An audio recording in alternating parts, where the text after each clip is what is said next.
Assalamualaikum warahmatullahi wabarakatuh. Yang terhormat dosen pengampu Ibu Jumria SPD MPD. Perkenalkan, nama saya Marlian Saputri Nur, Prodi Ilmu Komputer, kelas C, dengan NIM 2122311123, Universitas 19 November Kolaka B, Buton Tengah. Baiklah, di sini saya ingin mempresentasikan sejarah dan peristiwa penting bahasa Indonesia.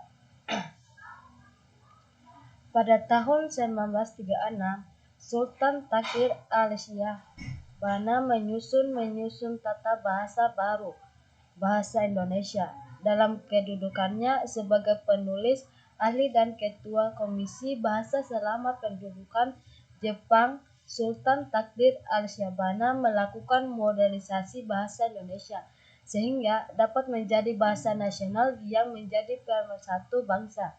Ia yang pertama kali menulis tata bahasa baru bahasa Indonesia yang dipandang dari segi Indonesia yang mana masih dipakai sampai sekarang, serta kamus istilah berisi istilah-istilah yang baru dibutuhkan oleh negara baru yang ingin mengajar modernisasi dalam berbagai bidang. Setelah kantor bahasa tutup pada akhir Perang Dunia II, ia tetap mempengaruhi perkembangan bahasa Indonesia melalui majalah pembina bahasa Indonesia yang diterbitkan dan dipimpinnya. Sebelum kemerdekaan, Sultan Takhir al-Shah Bana adalah Pencetus Kongres Bahasa Indonesia.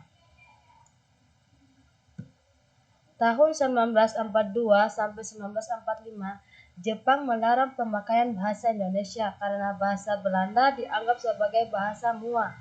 Penguasa Jepang terpaksa menggunakan bahasa Indonesia sebagai bahasa resmi untuk kepentingan penyelenggaraan administrasi pemerintahan dan sebagai bahasa pengantar di lembaga pendidikan, sebab bahasa Jepang belum banyak dimengerti oleh bahasa Indonesia. Hal yang demikian menyebabkan bahasa Indonesia mempunyai peran yang sangat penting.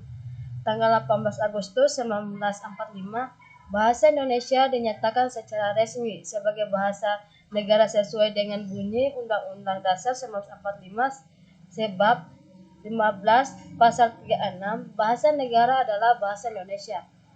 Tanggal 19 Maret 1947, melalui SK nomor 264 PHG A atau 47, Menteri Pendidikan, Pengajaran dan Kebudayaan M.R. Soewandi meresmikan pasti menggunakan ejaan Republik Indonesia sebagai pengganti dari ejaan Van of Wissem yang sebelumnya berlaku.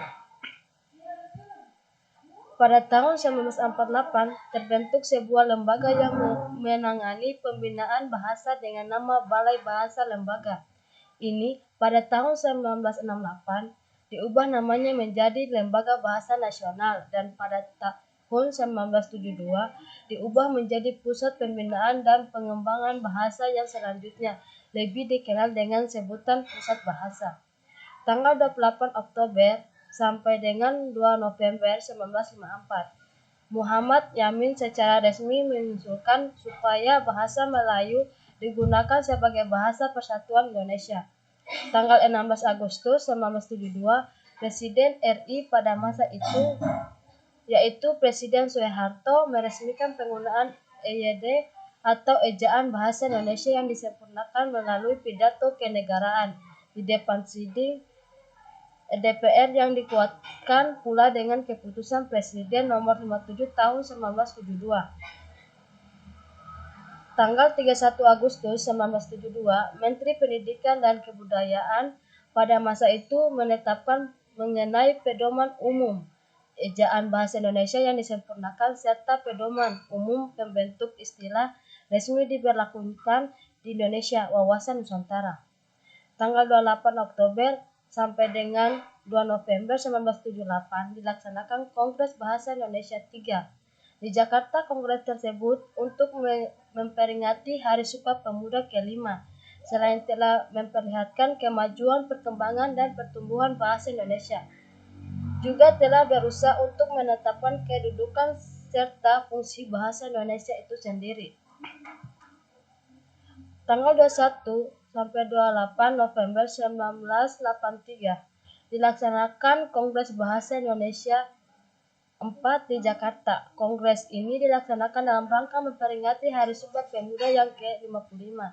Dalam keputusannya disebutkan bahwa pembinaan dan pengembangan bahasa Indonesia harus lebih ditingkatkan agar amanat yang tercantum di dalam garis-garis besar haluan negara yang mewajibkan kepada seluruh warga negara Indonesia untuk menggunakan bahasa Indonesia dengan baik dan benar dapat tercapai semaksimal mungkin.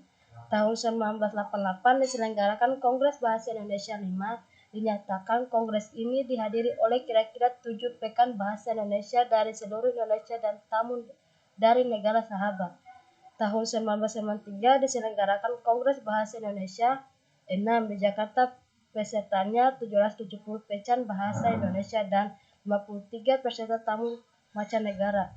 Baiklah, itulah presentasi dari saya. Dengan ucapan wabillahi taufiq wal hidayah. Wassalamualaikum warahmatullahi wabarakatuh.